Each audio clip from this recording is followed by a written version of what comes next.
So wala pa si Kalag mga karag-karag, pero andito si Peter. Walang anong ginawa, bakante siya. So siya yung sinabihan ko na samahan ako doon sa bahay ni Tatay at ni Helen para ikabit yung solar system galore sa Humanitarian Resources and Ayuda Community System natin. Tingnan nyo mo yung mga ano dito, Lasak, mga taong bayan sa Lasak, o di ba? Tara Pedro. So, yan yung ano, na-hire ko na namang engineer Bagman ni Saldico. O, yan si Peter. Yan isa wala yang silbi sa buhay. Tara. Ama ng kuan, solar. Nana diyan na sa sulod. So, papunta na kami doon. Tara El, para mag-fresh ang imuhang kuan mindset. So yan yung bagman ko at na-hire na bagong engineer. Andun si Kalag. Ayan si Kalag, nandito na si Kalag. Oh. Pag-hypod Kalag.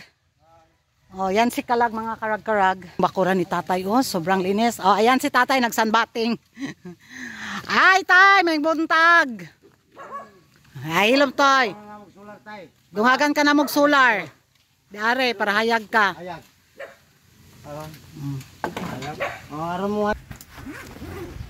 Ni Saldi ko, ang malita ni Saldi ko. Ay, ipalitan ako si Tatay og saging pang-snack. Palit. Yung mga wala saging kani kahilin ko ng isa. So, naratay. Diare ni siya ibutang kani. Oh. Sorry.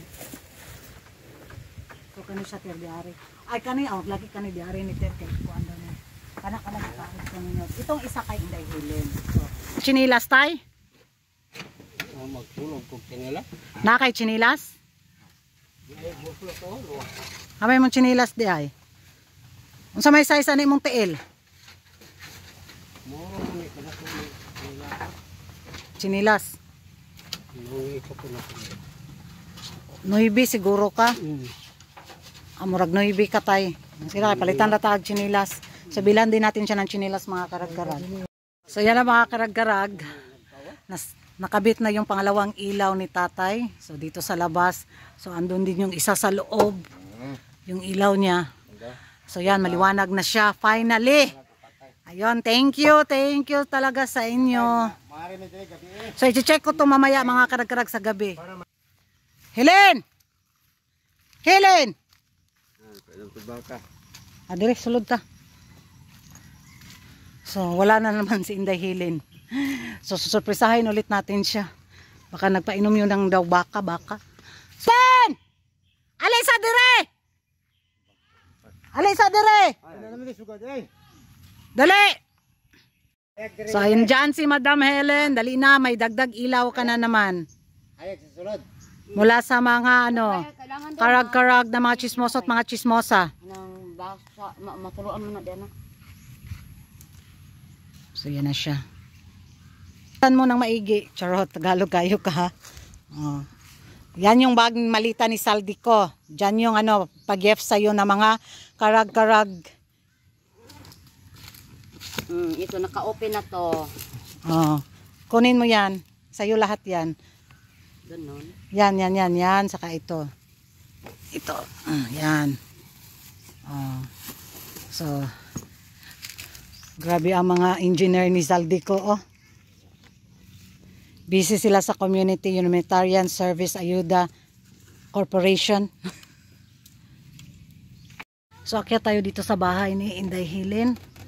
Di ni mahugno Helen. Pero magsuong-suong ka. Ang tayo basa.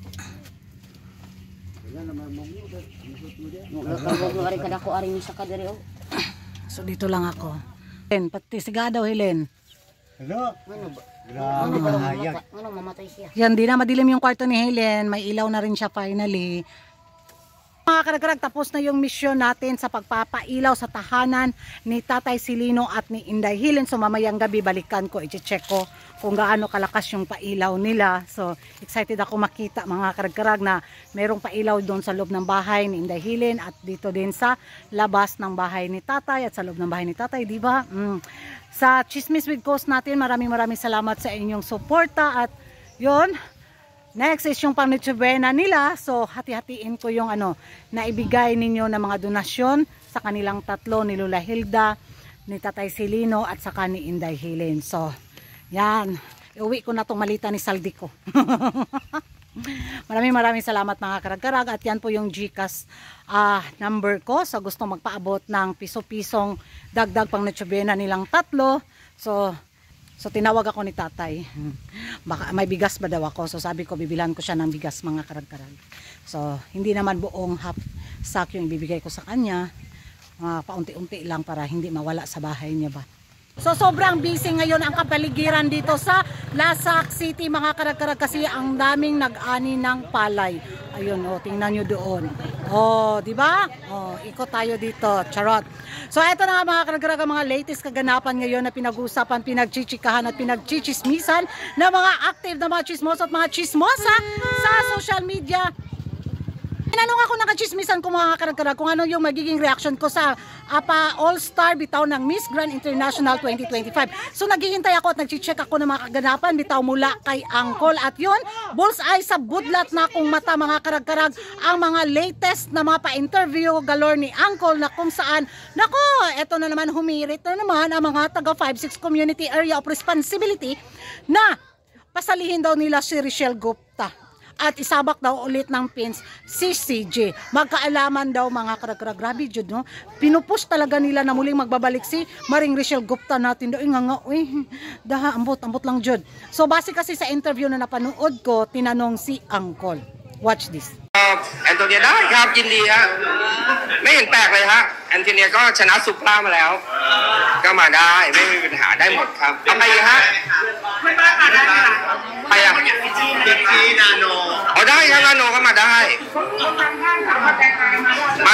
ฮะก็ออสตาร์ไงถ้าคิดว่าเขายังมีความเป็นสตาร์เหลือก็มาได้เลยเราไม่ได้ว่ากันนะฮะเพราะว่าเราเปิดโล่งเราค่อยมาชำแหละกันทีหลังนะฮะ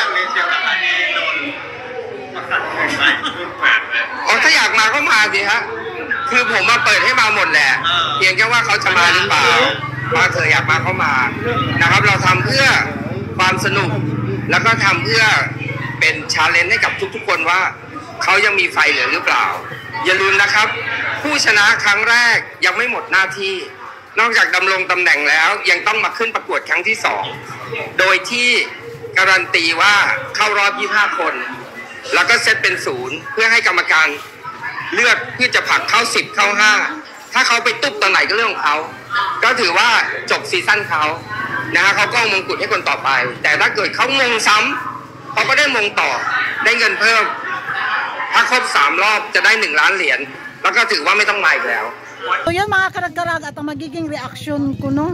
Anong meron kay Maring Richelle? Talagang bilib na bilib ang mga taga 5-6 Area of Responsibility and Community. So dahil sa nangyari ng pa-iskandalo ngayon may pa-all-star si Angkol, sa tingin nila mananalo si Maring Richelle Gupta. So sabi nila na mga iba ding mga supporters ni Maring Richelle Gupta, never daw nilang papayagan si Maring Richelle na sasali sa basurang pageant ni Angkol.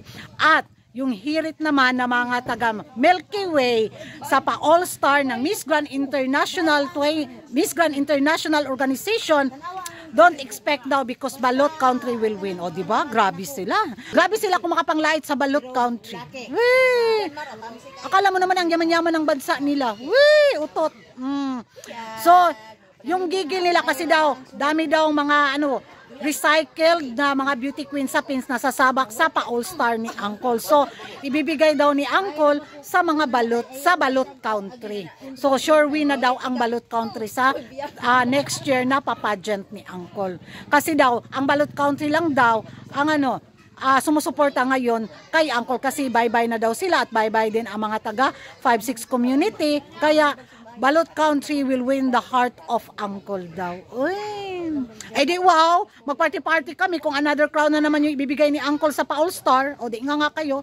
So tinanong nila ako kung sino yung kandidatang napupusuan ko na sasabak sa pa-all-star ni Angkol. Gusto ko si Celeste Cortese. Gusto ko siya pero mas gusto ko si Michelle D at line up ko si Atisa Manalo. Diba? Depende na lang magkaalaman. At of course si Maring MG, the most banned beauty queen sa papageant ni Angkol. So, si Celeste Cortese or si MG mga karag-karag, yung gusto kong maging pambato natin sa pa-all-star na to. Kaya, maded kayo sa inggit. Nga. So ito mga karag-karag, i-check natin tong pailaw ni tatay. Ayun si tatay oh. Ah, hayag man kahit ka tayo. Hayag na malagi kayo. Ha? Oh, hayag na kay ka oh. Oh, yan na mga karag-karag. Tingnan niyo si tatay oh, pa. Haray-harahay na siya. Oh, di na ka makuan diri tay. Hayag na jud imong balay. Sigara mag-ilara. Oh, sigara nag-ila-ila. Oh, wala na tayo. Oh, yan yung pailaw niya. Tapos ito sa loob din isa. Di na siya ngit-ngit. So yan na si Inday Helen, si Madam Helen. So adabi, hayag na kay mong balay Helen. Hayag na kay mong balay. Hayag na doon nakabuok. Duha na kabuki ang suga. To saka sa dito kamlan to sa imong kuan. Yung